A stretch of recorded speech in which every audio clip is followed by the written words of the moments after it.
ఈరోజు కర్రీ ఏంటంటే పెసరడియాలు పాలు సిగిరి పెట్టమని అంటుంది మోహన. సరే పాలంటే అంటే ఇప్పుడు తినడానికి బాగానే ఉంటాయి కానీ సాయంత్రానికి కొంచెం బాగుంటుంది. సరే ఏదోటి పాలు వేసో మమ్మలో ఎలాగో 2 రకాలు చేయాలన్నమాట. అలా అయితేనే పొద్దున్నే 2 సార్లు 2 రకాల కర్రీలు అయితే తనకి ఇష్టమైన తనది. స్వామివారికి అయితే పాలు వేసే ఇష్టం అనమాట. మహితలకి అయితే పులుసు కొంచెం ఎగిరిలాగా అలాగా ఇష్టం. ఇంకైతే ఒక పక్కన ఉల్లిపాయ ముక్కలు మగ్గుతూ ఉన్నాయి, పక్కనేమో పెసరడియాలు జాయిగా. ఎందుకంటే మనం ఇలా నూనెలో పోసుకుని మళ్ళీ అవి అందులో ఉల్లిపాయ ముక్కలు వేసి మగ్గబెట్టేదానికన్నా కొంచెం తక్కువ ఆయిల్తో అక్కడ పక్కన ఉల్లిపాయ ముక్కలు మగ్గుతాయి, పక్కన కొంచెం తక్కువ ఆయిల్తోని మన పెసరడియాలు. ఎందుకంటే కొంచెం ఎలాగైనా హెవీగా అనిపిస్తుంది అనమాట పెసరడియాలు ఎగురు. ఇందులో 2 రకాలు ఉంటుంది, అంటే ఉల్లిపాయ ముక్కల్లో మగ్గడానికి ఆయిల్ ఉంటుంది, పెసరడియాలు ఎగడానికి ఆయిల్ ఉంటుంది కాబట్టి కొంచెం ఎక్కువ అనిపిస్తుంది. అందుకే నేను ఎక్కువ ఏం చేస్తానంటే ముందు పక్కన తక్కువ ఉల్లిపాయలు, పక్కన పాలు పసా అదే పొద్దున్నే దాన్ని కాపాడుకోవటం. స్టవ్ అసలు అలా పాలు పొంగితే ప్రాణం ఆ రోజంతా అదో రాగా ఉంటుంది. ఎందుకంటే ఇంత కష్టపడి చేసి పాలు పొంగి పెట్టేసామా అన్న ఫీలింగ్ ఒకటి. ఓ పక్కన మోహనాకి పాలు బూస్ట్ వేసి కలుపుతాము, అది అవుతుంది. ఓ పక్కన కూర అవుతూ ఉంటుంది.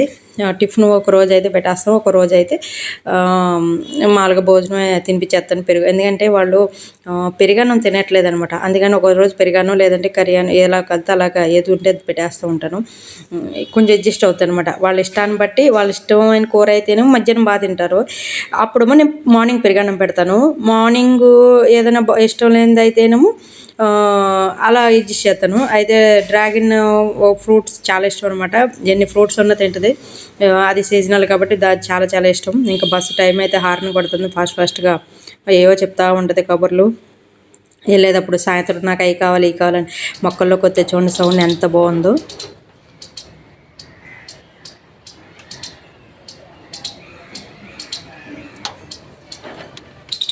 ఉడత సందడి చేస్తుందనమాట. ఆనందంలో చెట్టు దిగుతా ఎక్కుతా జనం. ఇందులో చూస్తే బొబాస్ పండు ఉంటే అది కోసుకొచ్చాను. ఇంకా మన కర్రీ అయితే కంప్లీట్ అయింది. అసలు సూపర్ టేస్ట్గా ఉంటుంది. ఇంకా అంటే ఇవాళ సోమవారం లక్షవారం కాబట్టి గుడ్లు వేసుకుంటే బాగానే ఉంటుంది, కానీ ఇంకా గుడ్ సెక్షన్ అయితే పక్కన పెట్టేసాం. ఇలా వేసి చాలా బాగుంటుంది, అలా చాలా టేస్ట్గా ఉంటుంది. అప్పుడప్పుడు ఇలాగా అమ్మ నాకు మోహన కడుపులో ఉన్నప్పుడు అయితే ఏంటిది గోంగూర వంకాయ ఎన్ని రోజులు కలిపేసాక మళ్ళీ అందులో గుమ్మడొడియాలు వేసుకుని తింటే ఉందబ్బా సూపర్. ఆ టేస్ట్ ఇప్పటికీ మర్చిపోయి ఎప్పుడన్నా అలా ట్రై చేయాలనుకున్నాం. ఈసారి మర్చిపోకుండా ట్రై చేయాలి. మన గోంగూర పచ్చడి మోహనకి ఇష్టమని కాదు, అది కానీ మనకి ఇష్టాలంటూ ఉంటాయి కానీ అప్పుడప్పుడు బయటకు వస్తాయి. అవన్నీ కూడా చూసి ట్రై చేద్దాం ఇవన్నీ. ఇంకా బస్ ఆరని కొడుతుంది కదా అని అమ్మగారు అయితే ఇవన్నీ సర్దుకొని పరిగెడుతుంది. స్వామివారు అక్కడ దాకా పాపం బ్యాగ్ అంటే నడువు లాగేస్తుంది అంటుంది. ఈ పొద్దున్న సాయంత్రం దాకా వచ్చాను. సరే బ్యాగ్ అయినా మట్టుకెళ్తే తర్వాత ఇంకా స్వామివారు వచ్చి ఆయన స్నానాలు గట్ట అయ్యాక పూజా కార్యక్రమాలు అయ్యాక ఆయన డైట్ ప్లాన్ అయితే ఇద్దరికి ఏంటంటే దానిమ్మ గింజలు, యాపిల్, కొబ్బరి ముక్కలు, ఖర్జూరాలు, ఇంకా మనకి ఏమన్నా నట్స్ ఏమైనా ఉంటాయి అంటే ఏంటి సారపప్పు ఇవన్నీ ఇలా ఉన్నాయి. గుమ్మడి గింజలు అవన్నీ కొద్దిగా అయితే తీసుకుని ఈరోజు టిఫిన్ సెక్షన్ అయితే ఇదనమాట. ఈ పని అంతా అయ్యాక ఇంకా నేను ఏంటంటే రేపు శుక్రవారం కదా తడిగుడ్డ పెడదాము, పెట్టి బయటకు కడుగుదామని అనుకున్నాను.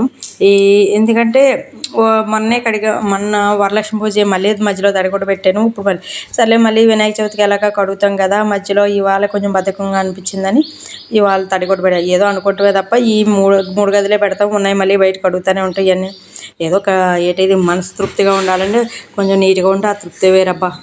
ఎందుకంటే చూసినప్పుడు అలా ప్రశాంతంగా ఆ కడిగిన రోజు కట్టగట్ట అయితే కింద దుల్లేస్తాను అనమాట.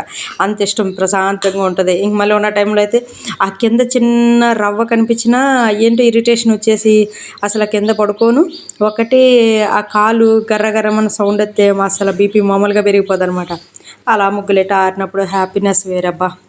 ఈరోజు మార్నింగ్ వీడియో అనమాట. వీడియోగా నచ్చితే లైక్ చేయండి, షేర్ చేయండి, సబ్స్క్రైబ్ చేయండి. మంచి ఒక వీడియో కలుద్దాం. Thank you so much. Thank you for watching.